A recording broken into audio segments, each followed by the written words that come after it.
ప్రశ్నోత్తరాల ద్వారా హిందూ మతం. ప్రశ్న: ఆదర్శవంతంగా జీవించాలనుకునే ఒక హిందువు యొక్క దినచర్య ఎలా ఉండాలో చెప్తారా? సమాధానం: సూర్యోదయానికి ముందే నిద్ర నుండి లేవటం, లేచిన వెంటనే కులదేవతకు, ఇష్టదేవతకు నమస్కరించటం, స్నానాదులు ముగించిన తర్వాత ప్రార్థన, ధ్యాన, పారాయణలు చేయటం, ఇంటిలో వండిన ఆహారాన్ని నైవేద్యం చేసి దైవప్రసాదంగా భావించి గ్రహించటం, తర్వాత జీవనోపాధికి కావాల్సిన ధన సంపాదనకై చేయవలసిన పనులు ధర్మలోపం లేకుండా చేయటం, తిరిగి సాయంకాలం పనంతా అయిన తర్వాత కుటుంబంలోని వారందరూ ఒకచోట చేరి కొంతసేపు ధ్యానం, ప్రార్థన, సద్గంధ పఠనం ఇత్యాదులు చేయటం, తిరిగి పడుకోవటానికి ముందు మరొకసారి దేవతా నమస్కారం చేయటం. ఇది ఆదర్శ హిందువు యొక్క నిత్య దినచర్య.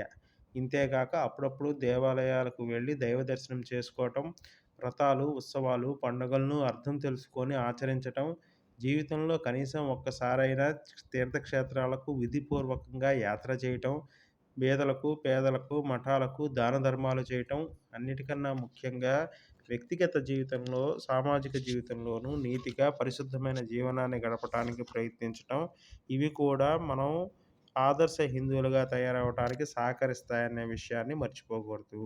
ధన్యవాదములు.